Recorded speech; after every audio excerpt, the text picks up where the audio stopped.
Man, Brother Jeff, I am honored and privileged to be able to share space and time with you, my brother. So I was doing good before I got on the air, and now I'm doing even better. Hey, this is a great thing to have you on here. I'm so privileged and honored to get a chance to have this conversation. I don't like to call these interviews anymore. I like to call these conversations, and just for you to enlighten us with the wisdom that you're about to. So much so, I felt so privileged that I had to step up my dress game. I had Dr. Wesley Muhammad on here, and it was late at night, and I was like, I know there's no way at 8 o'clock at night Dr. Wesley's going to wear a suit. And sure enough, he did. So I figured if he did it, I knew you would. So I had to step it up just for you. Well, it's out of respect, and in particular, a lot of people don't understand. There's even a science behind the suit and the bow tie. Hmm. Um, as a general rule, anytime you see someone in a suit and a bow tie, they're either doing one or two things. Either they're serving or they are in a wedding, Hmm. marrying someone. So in that context, we wear the suit and the bow tie because we are the servants of God and the servants of our people. So we want to present ourselves to our people as their servant.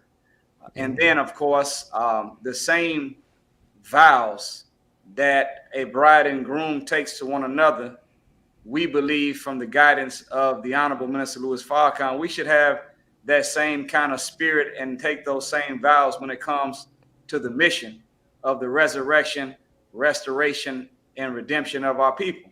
So, we look like grooms and servants. And of course, too, the bow tie also is a part of our wardrobe. Hmm. Wardrobe. I called it. I definitely Yes, called that. whenever you are in guerrilla warfare and you have to establish a beachhead behind enemy lines, you have to dress like the dominant figure of that environment if you want to camouflage and maneuver without being observed as easy. So they wear suits, so we wear suits, and then Mm.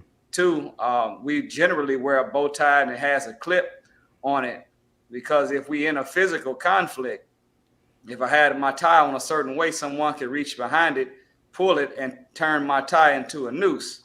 Mm. But if you reach for this bow tie, you'll walk away with a handful of bow tie and a mouthful of fist. So I love it. yeah, that's just part of it. But the big thing is it's out of our respect for the platform that God has blessed you with, and out of respect for your audience. And we want our people to know we serve them, and we are here through rich or poor, better or worse, in sickness and in health till death do us part. I love that. I love that. Once again, we're talking to brother Nuri Muhammad. He is about to, if you've never heard this man speak, you are in for a treat tonight. Just be sure to share and hit the like button because it is going to be a great thing. Now, brother Nuri, before we get started, now we're going to have a lot of relationship talk. Before we get into that, I want to ask you, how did just from what I've read a lot, listened to a lot of your interviews, read some of the articles about you, read your bio. How did kind of a young street hustler from the streets of Indianapolis, Indiana, become student minister Nuri Muhammad? Oh man, brother Jeff, it was accidentally on purpose. But you know how we open up our conversation. What had happened was, Yeah. to make a short, what had happened was, I was young, meddling in the streets, and I didn't like the way I felt hustling. I felt the love in me for what I should love and my own humanity dying as I was killing my people. So I didn't like the way I felt, so I wanted to quit, and I did. And the only thing that I knew to get right is to go to church. So I started going to church with one of my associates in the neighborhood, and his father was an assistant pastor. And they had me going to everything. I was Bible studying, two services on Sunday. I was doing it all. I was at Mm. every meeting, but I still didn't feel like I had the strength to resist the pull of the streets. And anybody that's ever been hustling on any level where they were getting any real money, it's just as hard to stop selling as it is to stop using. One's addicted to the drug, the other's addicted to the money and what the money can do for you when you get it. So, I was an addict and didn't know it. So at church, I didn't feel that pull to pull me away from the inclination of wrongdoing again. And my girlfriend at the time, father, was a supporter of the nation, had a lot of lectures and books. She started reading and studying, had already been listening to the minister ever since she was 4. We were only 16. And she laid 2 lectures by the Honorable Minister Louis Farrakhan and a book called Message to the Black Man, rocked my world.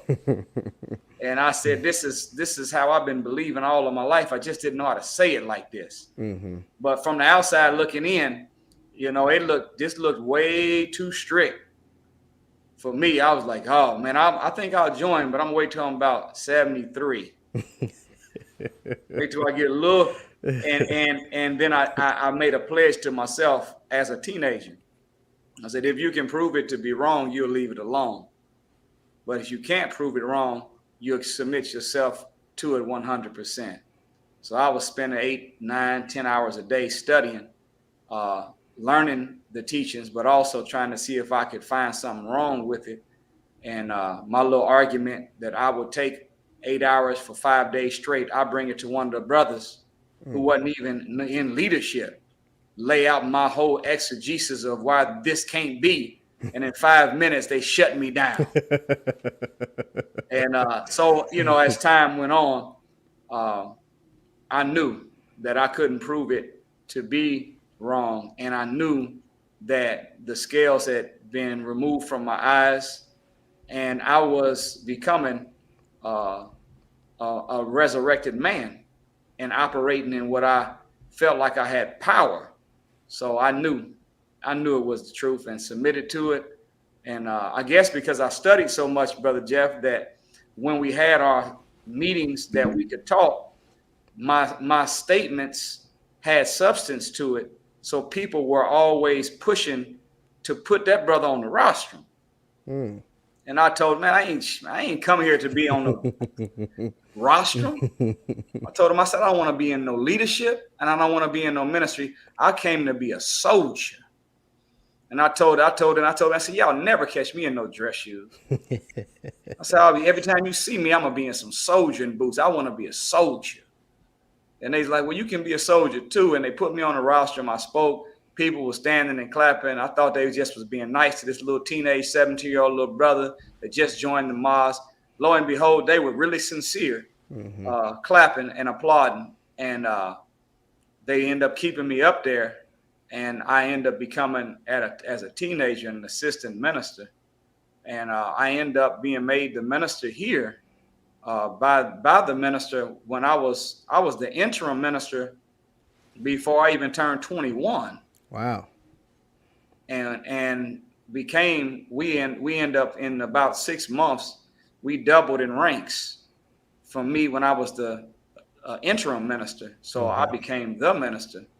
And we were the most outstanding study group, most outstanding mosque, most improved mosque, all kind of accolades. But that's in a nutshell, that's how this became a reality in my life. It wasn't something that I was looking for. I wouldn't put myself in the category of Jonah in the belly of the fish. It wasn't on that level, but I didn't want the responsibility, nor that I felt like it's insincere. If you want to be in leadership, something's wrong with you. You should want to be a servant. And if it happens, it happens. So it happened. That's awesome. That's an awesome story, Brother Nuri. And it's a good thing. I know the great people of Indianapolis are happy that you're there, and people across this country and across the world are happy that you're in the position that you are now in. But we are here tonight to talk about Black love and Black relationships. And you talked about in that story about how at 16 years old, there was your then girlfriend introduced you to the nation. And for some who don't know, that then girlfriend ended up becoming your lovely wife. And So you have so from 16 to now, you have a pretty good understanding of black love and black relationships. Brother Nuri, when you hear the words black and love together, what does that mean? What if somebody says that, what's kind is that vision to you?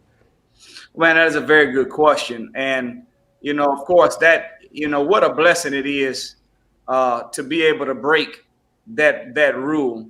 And me and my wife, we were together when we were 14 years old in junior high school. Wow. So, she remembered the actual date that we start calling each other girlfriends and boyfriends. And I guess that meant that she had some awareness in her mind, consciousness that we was going to make it. But we, my then girlfriend became my now wife. But I will say this, don't try that at home. Don't you try that, little young brother and little young sister. There's a website and an organization. I don't know the name of the organization, but their website is called abstinence.com. And it's a website and an organization that tries to promote young people keeping their discipline sexually and keeping their virtue and wait until they get married before they start interacting with the opposite sex on a physical level. I thought that's a good site. But on it, there's a study that they did where they found that almost 99% of all high school sweethearts never make it to being husbands and wives.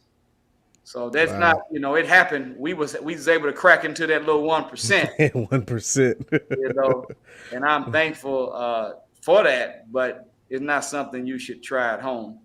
Black, when most people see the term black, unconsciously we see it in a negative light. Mm-hmm. And that's because of the way that it's been used in language. If you look in the dictionary under the term black, there's 120 definitions. All of them are negative.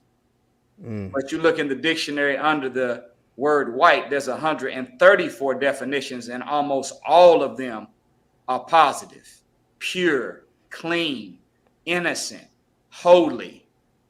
But you go to black, as in, you and my brother, y'all were on the line. If y'all wouldn't have made it, y'all would have been blackballed. Look at that. Whenever you're having bad luck, you're behind the 8 ball, the black ball, the last ball to go in.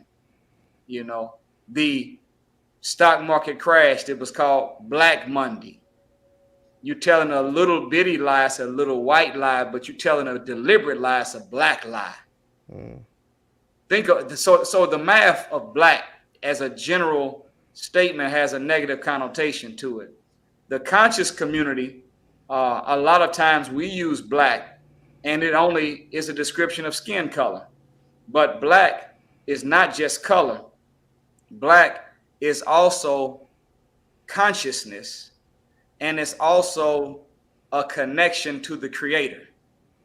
So when I think in terms of black, period, I think color, consciousness, and connection to Creator. Black love is that kind of love that grows out of the color of your spouse the same as yours. Conscious, meaning you care about your people and the rise of your people, and you have a connection to the Creator in the sense that you are moral and you are trying to please God. That's my little take on what black love means to me whenever I hear the statement. Awesome, brother Muhammad. That is a great way to put it, and that's a great way to start, because we're talking about black love and black relationships, and you gave a keynote at the All Black National Convention this year, and you broke down some statistics. One of those statistics was a long time ago that it would be 90% of black marriages, and almost 100% of those 90% of black marriages would last.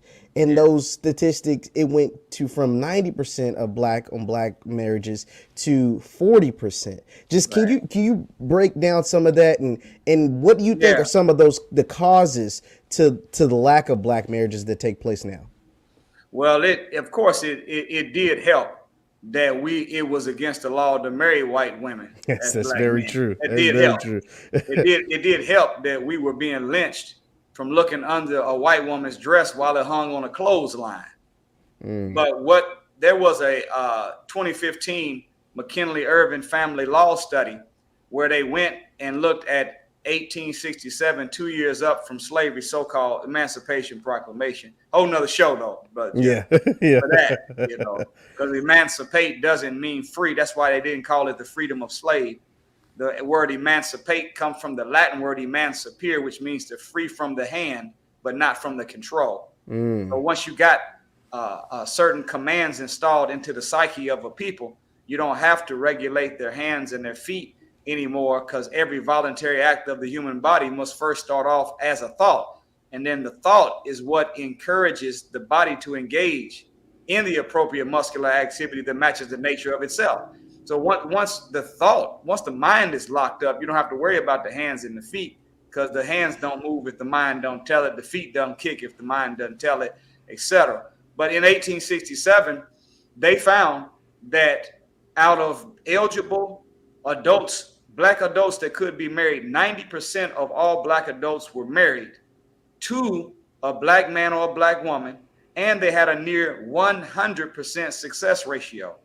2015, there was only 40% of black adults that could be married actually being married, and they have a 75% divorce rate. So if you've got 40%, that's 4 out of 10. And if you got a 75% divorce rate on top of that 4, that means for every 3 couples or 4 couples you see, 3 of them are not going to make it. So only 1 out of 10 will survive to meet the word that they gave, till death do us part. Wow. So part of it, of course, was that, number one, we had to unite with each other in order to survive. And it was against the law for us to even look at a white woman. You could literally not just be incarcerated, you could be lynched for a crime called reckless eyeballing. Wow. And when were charged with reckless eyeballing, the slave master's children would come and grab you and lynch you for looking at a white woman too long. So part of it, that fact that we were connected to with our own woman as the only option and our own man as the only option. And we were not, how can I say this? We were in Africa and we had become strong. We was there living and conquering the jungle for 50,000 years. And we inherited a certain amount of resilience that allowed us to be able to endure the suffering of slavery. Slavery imposed a whole nother level of treachery on us. And then the next generations, they were able to have that genetic resilience to be able to survive in the recent years up from slavery. But now it appears as though that resilience, that strength, that fortitude that we once had is now beginning to wear off, and we're not as strong as we used to be. So I don't know how to say it, but we punk out too much. We punk out too much on everything, including marriage itself. So we have that pattern now of giving in when struggle shows up. We have the most damnable disease that's killing black people is not high blood pressure, diabetes, or AIDS or cancer. It's excusitis. And unfortunately, Brother Jeff, is even integrated and transferred over into the category of black love. Then when we put our word out there, because we were still somewhat connected to the genetic memory of our God-centered African culture, where we said, My word is bond, and bond is life. And I shall give my life before my word shall fail. So when we gave our word that I will be your husband and I will be your wife through rich or poor, better or worse, in sickness and in health, till death do us part, our word was bond. But now, with excuse-itis, with this high level of punking out on everything, with the loss of resilience, our word is not bond no more. Our word has become blonde. And blonde is weak, recessive. So we got to get back and return to our core system of values, where we knew that the family unit was really our power base. And when we knew it, we behaved like it, and we executed, invented, and built civilization. Now today, we don't see it like that, and we are the subject of being the number one consumers, but not producers. We are employees, but not employers.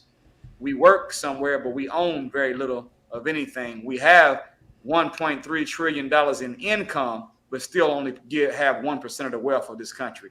That's bass accurate, brother Jeff. You didn't catch that. You didn't catch that. I caught it. Trust me, I did. I definitely did. You're a lot more poetic with your words than I am, but I definitely caught it for sure. Once again, we're talking to student minister, brother Nuri Muhammad. Be sure to hit the thumbs up button, like, share, subscribe, because we are talking about black love and black relationships. Now, brother Nuri, you talked about love, not your word not being bond, but being blonde. And what that made me think of was something that you spoke about during your keynote about this thing that you called beckery. If you could, please explain to the audience what exactly is beckery and what do you think that's doing to our community? Wow. Well, you know what? Anybody that remembers the song Lemonade by Beyonce, when she talked about Becky with the good hair, you know, it sounded like she was talking about a white girl sliding in and on her man. So beckery. I was making a joke, you know, I was joking but serious about how every so often they present to the ICD-9 book, which is a book of symptoms to determine what a new condition is going to be, that they're going to be able to diagnose and treat and prescribe, whatever.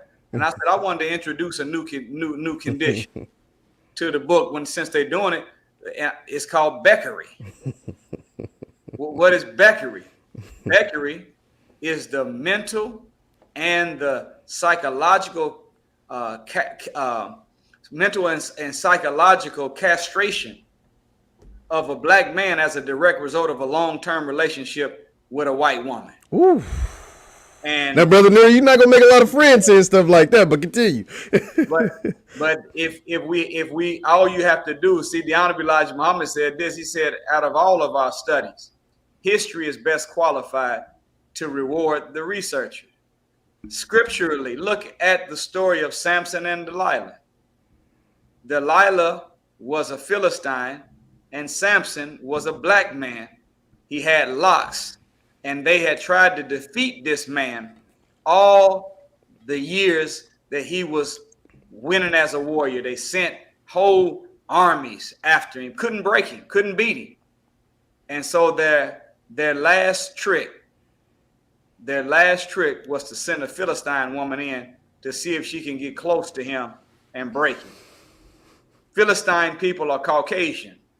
Next thing you know, you start hearing about Samson's locks being cut off and he had lost his strength. And ask any black woman, can they spot a black man that's with a white woman, even if the white woman's not present? And I guarantee you they'll tell you yes. You know why? Because as a general rule, they're a little softer, a little more punctified. They're not as masculine as they should be or would be if they was with that queen.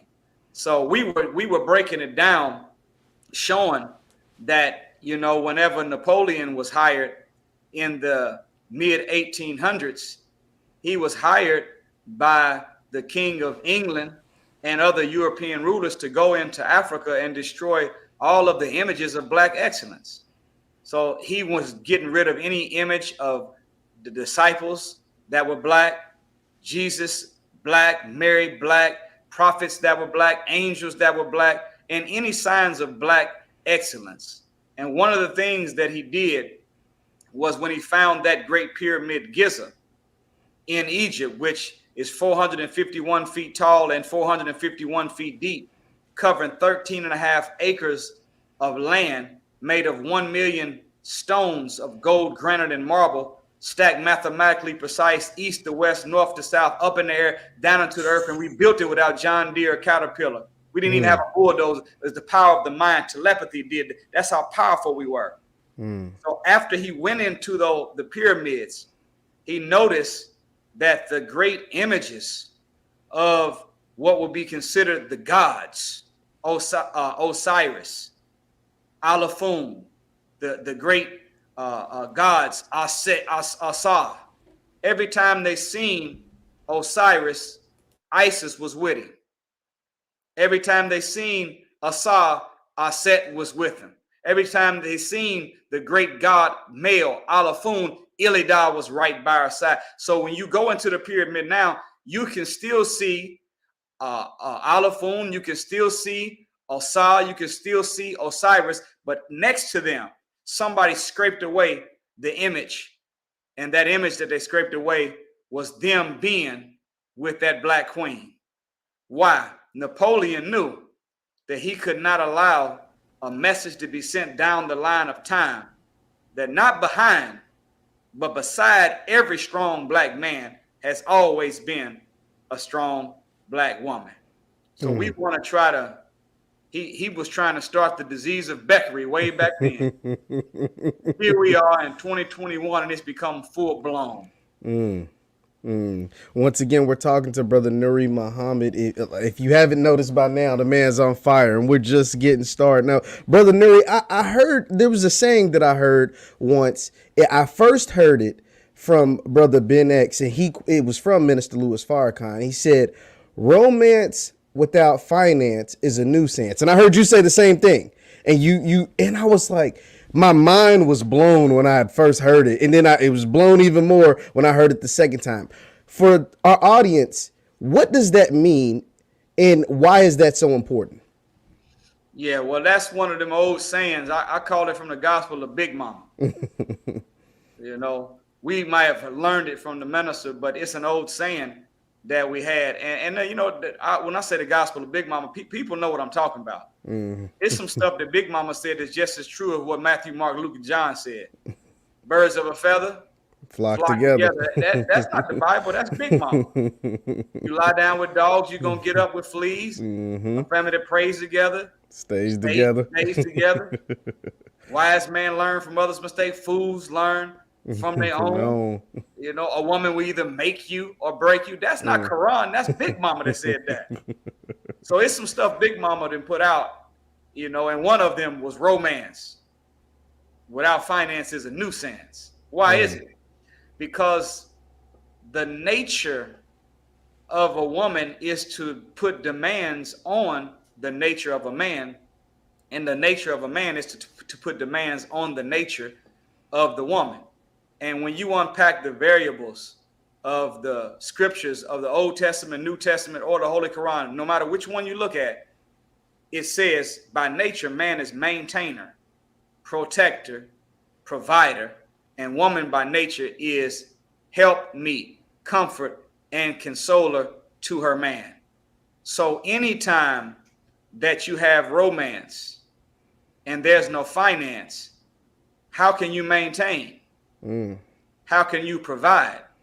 And if you've got maintain, protect, and provide as the three universal codes that you find in the Old Testament, New Testament, and the Holy Quran as the nature and natural function of a man, then at best, all he can do is protect, but he's missing the two other primary ingredients if he doesn't have any finance, because without finance, you cannot provide.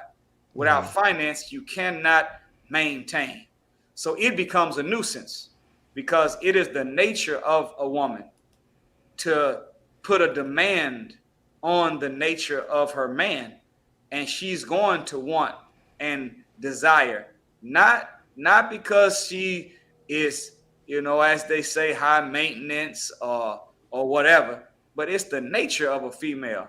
She wants to be made secure, and she becomes secure when that man is a maintainer, protector, and a provider.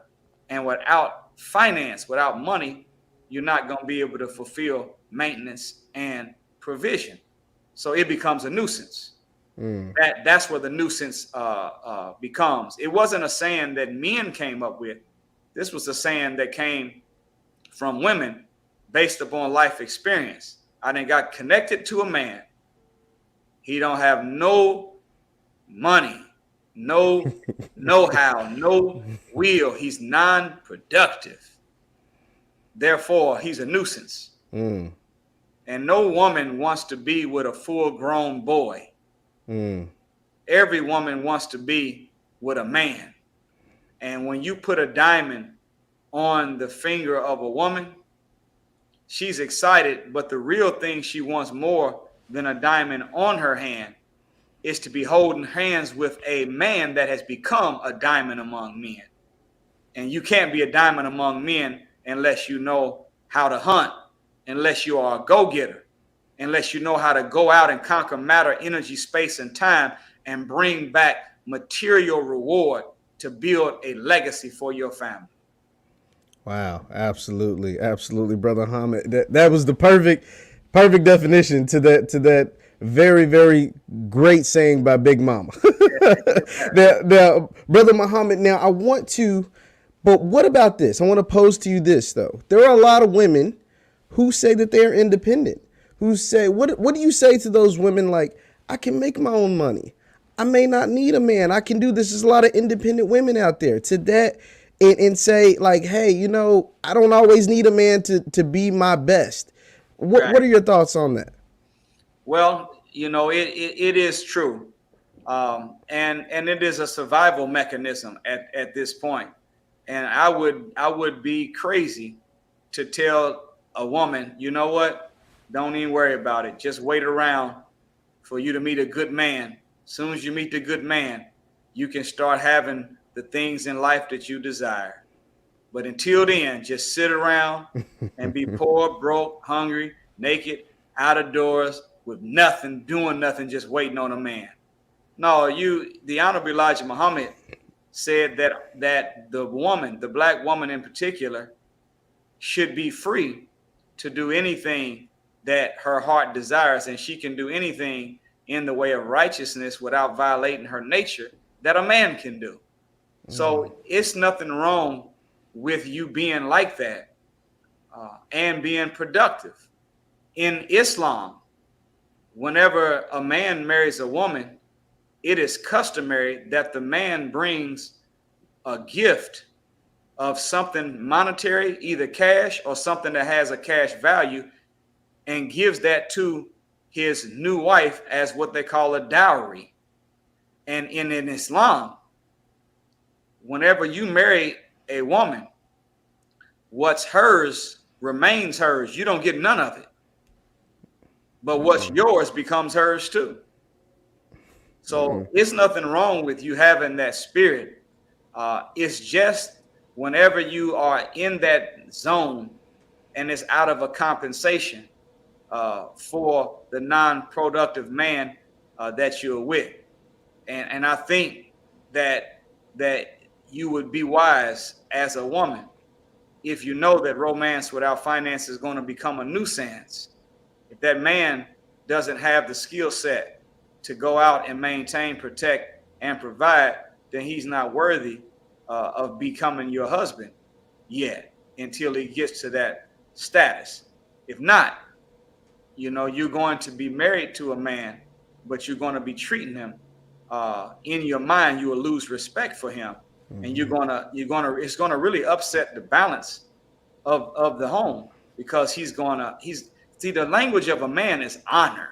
And the language of a woman is security.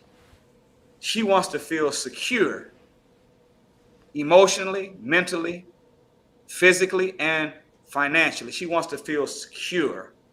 But the nature of a man is honor. And when that man is a non-productive man, he won't receive honor from his mate. and at a certain point, it's going to serve as a means of weakening the man even more, and he's not going to be loyal to you. He's going to be gone. So no, sisters, I understand. It is a unfortunate circumstance, and it's not by accident; it's by design. Mm. I encourage all of the viewers to Google the Willie Lynch letter and Google the "Let Us Make a Slave" document that comes from that letter of Willie Lynch, and look at the particular chapter or section on the breaking of the nigger female. Mm. And when you look at what he says, in paraphrasing, that make her to be independent of her man. By doing so, you will put her into, listen to this, he said, a frozen psychological state. Wow. Where she will begin to train her offspring to be as you would make them if you were their parent. Talking about slave masters. Mm-hmm. So check it out. They know that that's not the nature of things.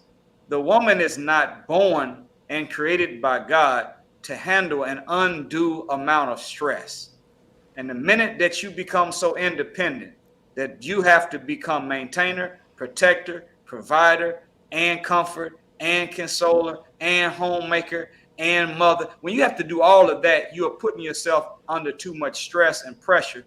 You're weighing other than your own self psychologically. It's only a matter of time before it destroys you health-wise and emotionally. So it's not a good system, but I understand it for survival. Be as you have to be, but encourage that man to be as he should be. And when he gets to that point where he is that hunter and that go-getter, and he is able to do for you and your family, then let that stress go and let him carry that burden. Smile and live a stress-free existence, because you got a good man that knows how to take care of you. Absolutely. Absolutely. Once again, we're talking to Brother Nuri Muhammad. And now, Brother Muhammad, you have a series of books. Now, one of those books is titled Before I Say I Do. What Yeah. are some of the things that you suggest to flourishing couples that are dating that you would advise, and some of the things they should think about or maybe even consider before they say I do? Well, that's a very good question. And this book is Before You Say I Do. This book is really designed to assist really a black man and a black woman on proper mate selection. Mm. If you notice, rich white people always marry rich white people. It's very true. And the reason that you see families marrying similar families among the Asians, the Jews, and Caucasians is because they are trying to keep a certain breed or a certain species of their people alive. So they are very selective. It's the same as it is with the dogs, the horses. You don't mate different breeds of dogs with one another. You don't mate different kinds of horses. You have a horse that is for carrying a wagon or one that's a race stallion. You marry stallions, you put stallions with stallions. Mm-hmm. So mate selection, is so important. In fact, I'm gonna step out of here and say this, Brother Jeff. Outside of belief in God, choosing the right mate is the most important decision you'll ever make in your life. Wow. Because when you choose a mate, either that mate will inspire you to grow into your greatness, or they'll confine you to complacency. They'll either be your other half, or they'll make you half of yourself. Mm. The minister said this one time. He said, a good mate brings out the best in you and makes you more youthful. And a bad mate brings out the worst in you and causes you to age prematurely. So choosing a mate is the most important decision other than belief in God you ever going to make. Why? That's why. Mm. So phase one, remember, brothers and sisters, what is marriage called? It's called holy matrimony. It's called a sacred union, or in some writings, they call marriage a covenant connection. Covenant connection, sacred union, and holy matrimony. These are all spiritual terms. Mm-hmm. So when you are going to choose a mate, you should be looking more at spiritual and mental characteristics than you are looking at physical characteristics. And one of the things that we learned is that, see, before we were kidnapped and Caucasianized and Westernized, there was no such thing as dating among Black people. I didn't know that. We courted. We courted one another. Even, have you ever seen The Godfather? I have. You do know, we don't have time to go into it, but the Spanish or the Italians, Mm-hmm. the Italians adopted many of the customs of the Moors, which were African Muslims that conquered Spain and went into Italy. So a lot of their habits that you see among the Italians are very similar to Muslims. We greet each other cheek to cheek. They greet each other cheek to cheek. They have brotherhood. They don't discuss certain things at the dinner table. It's about family. But you remember in The Godfather that when Michael was in Sicily and he was interested in a female, they went out walking with each other. But when the camera panned up, behind them, 100 feet away, was that little girl's whole family was out there. It's about 15 deep. They learned that from our African customs.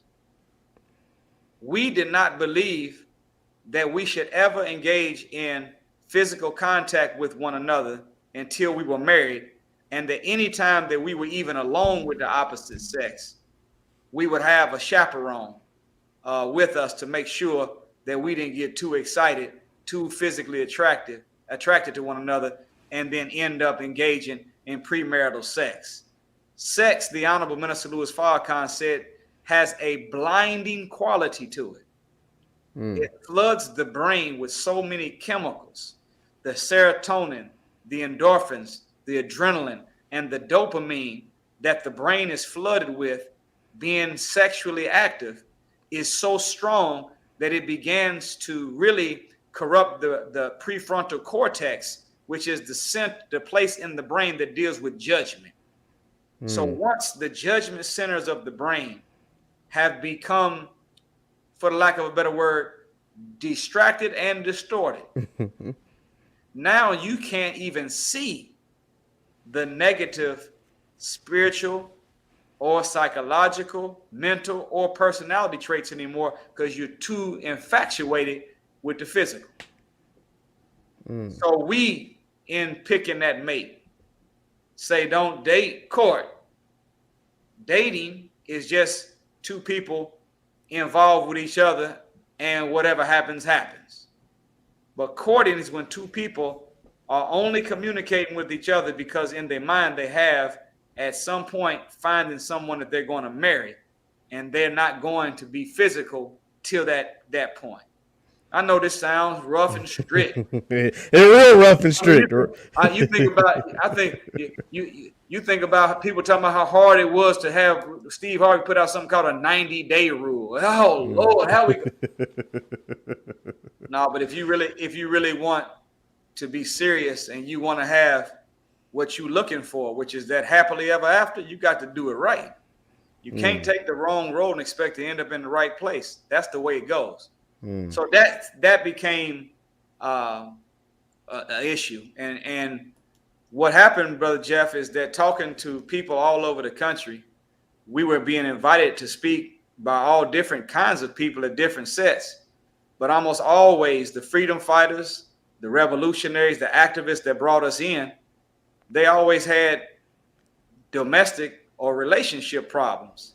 And I said, man, do you know your home is supposed to be your spiritual recharge center? It's supposed to be the place that you unplug from this wicked white supremacist world, and you can come home, let your guard down, and come to an environment where you can plug into a pure source of love and extract peace and power from your home.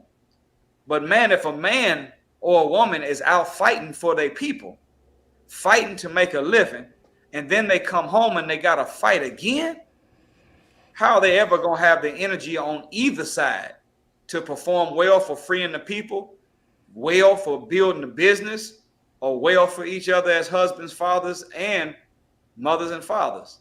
So I kind of really was tired of having these little sidebar meetings all the time. So I said, let me see if I can come up with something that can help stop this a little bit and help it. And I did Before You Say I Do. And then we kept going. And then everybody said, well, I'm already married. I still want to talk to you. I was like, I got to do another After You Say I Do. So now I got both before and after you say I do. And I just say, look, take 2 of these and call me in the morning. Like an aspirin. like old doctors used to say when they going door to door with them little leather bags. I say, take 2 of these. So far, we haven't had anybody really call back because they've been pretty good guides in helping mate selection, and then really helping to practice what I call courtship after marriage, which is also a system that keeps things going and alive that's in the After You Say I Do book. That's awesome. You can find both of Brother Nuri Muhammad's books. You sound like a doctor. That's why I was like, man, you're prescribing the right medicine right there at NuriMuhammad.com. That right there at NuriMuhammad.com. Now, Brother Nuri, I don't want to keep you all night, but I do have just a few more questions. I do want to ask you. I want to backtrack a bit. You spoke about. Well, I wanted to ask you about interracial relationships. We're talking about black love. We're talking about black marriages. We're talking about black, being together, black relationships. But there is an influx of interracial relationships that take place within, particularly for the black man. Let's call the brothers out, because it's really happening. Sisters happen, but it's really the brothers. What do you think? Is that a good thing? Is that a bad thing? I'm more of an advocate of, I feel like black men should devote themselves to black women, but I don't judge the guys that do otherwise. But what are kind of your thoughts on the interracial relationship thing? Well, we don't believe in it. The Honorable Elijah Muhammad was taught by God that, and common sense tells us, anytime that you are with someone that you call your spouse, you call them your mate. Mm-hmm. Well, go in your closet and pick up a red Reebok. Go in your closet and pick up a pair of white Air Force Ones. Go in your closet and pick up some Concord 11s. If you have one Concord 11 in your hand and you go to the closet, or somebody goes to the closet and comes back out with a red Air Force One, say, here you go. You say, no, this ain't the mate that goes to this shoe. Why? Because it doesn't look like. It has to be the counterpart of. It has to be the match to. It has to be the mate of. So that should be a criterion in mate selection. The Honorable Minister Louis Farrakhan did say this, though. He said, love can transcend color. He said, however, the problem with us is that we did not choose a white woman instead of a black woman out of love. We chose it out of a sickness where we feel closer to our slave master, therefore we feel successful.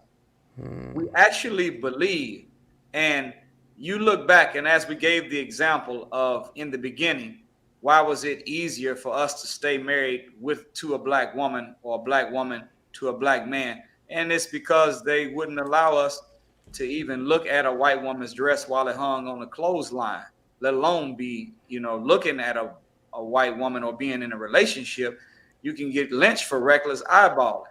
Well, look at what happened to us. Do you know that Black Wall Street in Tulsa, Oklahoma, in the early 1900s was not the only place in America where there was independent black economics operating? there was Rosewoods, there was other places. Mm-hmm. The reason we had our own dry cleaners, banks, grocery stores, bus lines, hotels, restaurants, is because white people would not let us in theirs. So because they would not let us in theirs, because of segregation, we were forced to build for our own, and we didn't just survive, we thrived doing for self. But the minute that Negroes start going into the sitting at the bar stools and getting spit in their food, water hose and beat, I want to sit on the toilet next to white people. I want to get drunk next to white people. I want to sleep in a little nasty hotel room next to some nasty white people. The minute that they said, all right, you niggers can now start eating with us, coming to our movie theaters. You can start going to our cleaners, our grocery stores, and sleep in our hotels and ride on our buses. Guess what happened? Our hotels busted. All the black businesses went away. So integration with white people meant disintegration of black power in the sense of economics. Turn that into this whenever you have black men running with another woman. Integration ends up becoming disintegration of the power base of black people, which is the black family. So it is not that love can't transcend color, but what made you like them enough to choose them over someone that looks like you and came from the same life experience? I said, and even if you don't want to get into the Quran or the Bible, in the story of Samson and Delilah, your mama's a black woman. How are you going to watch her suffer and struggle all those years trying to do for you, and then you want to pick somebody that looks opposite of her? Brother Jeff, the black woman has been the most loyal woman to her man, more than any other woman of any other nationality, race, or group of people on the face of this earth. She deserves to be maintained, protected, and provided for. We owe her a debt to look out for her and make sure we take care of her like she's been taking care of us all of these years. So that system of doing it, and I'm saying that if you have already made a commitment to someone, I'm not telling anyone, and we don't promote that from the Honorable Minister Louis Farrakhan. If you made marriage vows, we're not going to tell you just go get a divorce. No, if you've already committed, then you should honor your vows. But I will say that in order for you to reach your full potential as a black man, you're going to need that precious black woman with you to help bring out the best in you where you can reach your full potential. Wow. Once again, this is why we had Brother Nuri Muhammad on. He drops the gems. He gives the facts. This is what we love to hear. Be sure to hit the thumbs up button and share this video. This needs to be seen by as many people as possible because we love what the student minister, Brother Nuri Muhammad, is saying right now. You're giving a sermon. I feel like I'm in church right now. So I see what the good folks in Indianapolis, Mosque number 74, correct? Yes, Mosque number 74. I see what they get each and every week, each and every day, because this is amazing. Now, Brother Nuri, I'm going to get you out on this. I want to say, now, during your keynote, you spoke about how black men and black women want to be loved differently. I'm not going to tell you to give that whole 45-minute speech. If you want to go see that, we have that at allblackdigital.com. That's allblackdigital.com. But what, just if you can, just summarize that just a bit about how black men and black women love to be loved or respected or loved in different ways. Just kind of, if you can, just I know it's gonna be hard, but just kind of summarize that in a bit. We don't have to get the whole acronym, but just a little how they like to be loved and respected in different ways. Thank you, Jeff. Well, I learned this from the minister once. There's gender specific commands from God on how a black man can get the best out of his woman and how the woman can get the best out of her man. And even though we are two twin halves of a single essence, as the Quran says. We are different in the way that we receive and the way we are communicated with when it comes to love. You have some people that wrote a book, they call it the 4 love languages. I don't know how accurate that is, but I know that in Ephesians 5:33, there's a verse that says this: and men should love their wives as they love themselves, and women should respect their husbands. I said, wait a minute. Why did it say love when man to woman, but respect from woman to man? As you heard me say earlier, the language of a man is honor. So we, in that message called How to Love a Black Woman and How to Love a Black Man, we went through what it means to love and what it means to respect. So in the context of love, they did a study in 2012 on the Today Show where they interviewed women all over the world to find out what is it that they were looking for in a man. Different groups of people, different nationalities all over the earth. And they kind of consolidated it into 4 basic ingredients that all women were looking for in their men.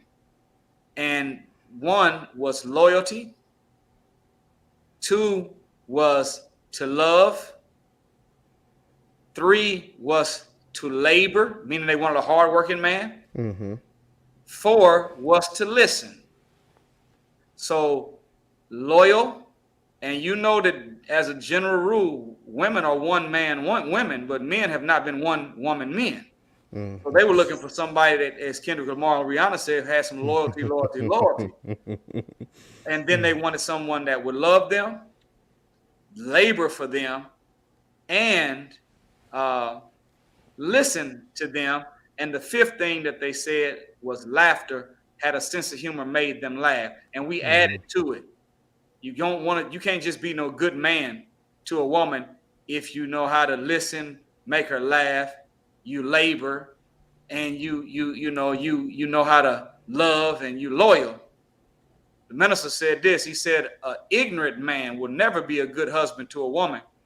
So you also have to be a learned man. You got to be learned. You got to be smart. So that kind of a breakdown is what makes love from a man to a woman bring out the best in her. And then respect. We took respect and broke it down into an acronym. And the acronym is when every letter in a word represents another word, like CIA, the Cocaine Import Agency, and FBI, find a black man to incarcerate, media most effective devil in America. You understand what I'm saying? Respect.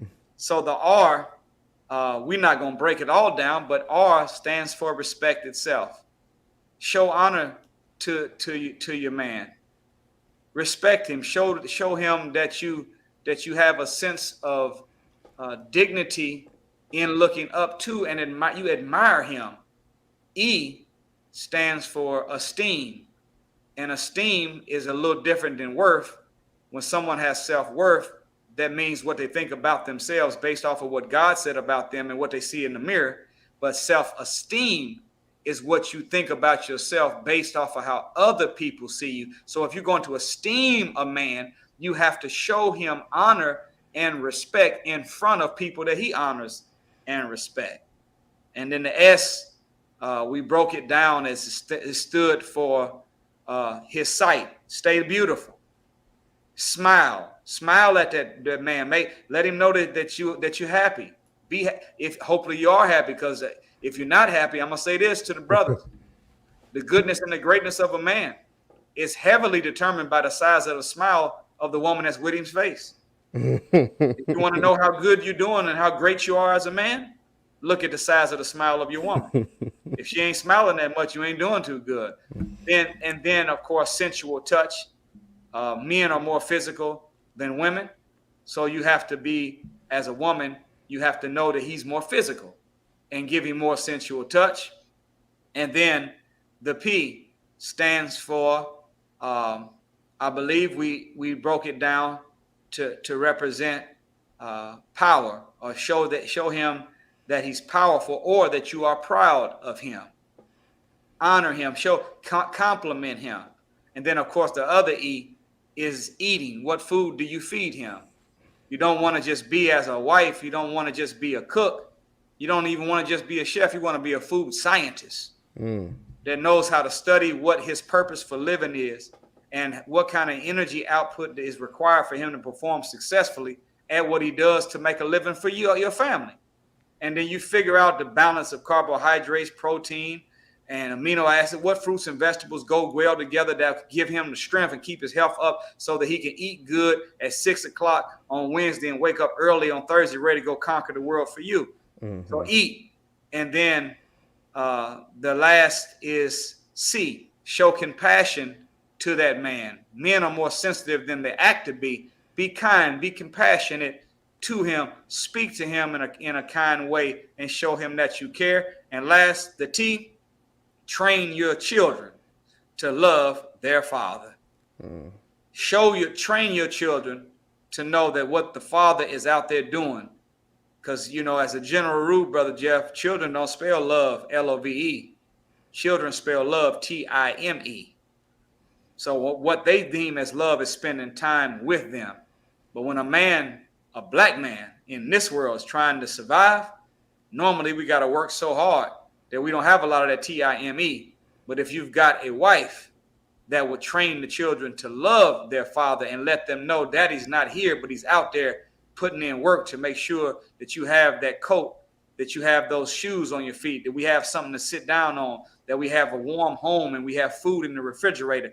That's his love for you. So when he comes home, soon as you hear them keys jingle, that door open, you run to that door and you jump on your father, tell him how much you love him and that you missed him. So that's kind of a simple little formula to love her and her respect him. And if we follow that little simple template 7 days a week, 365 days in a year, we would be back at 90% of all adults married again with a near 100% success ratio, staying together. Good black man with a good black woman, building a future for our people. Absolutely, absolutely. Those who are listening, please give Brother Nuri Muhammad a digital round of applause.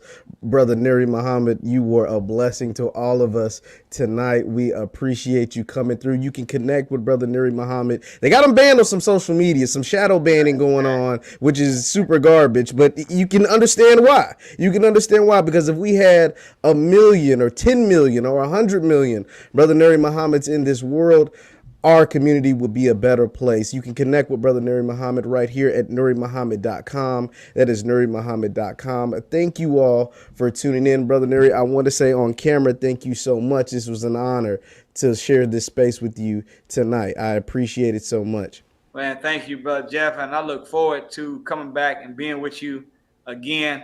And I just challenge you to field the questions that come from the audience. And then let's, in a few weeks, come back. Okay. Yes, sir. Questions that came from the people as a result of what they might have heard today. And no questions off limits. And let's have that raw conversation so we can get our power base back.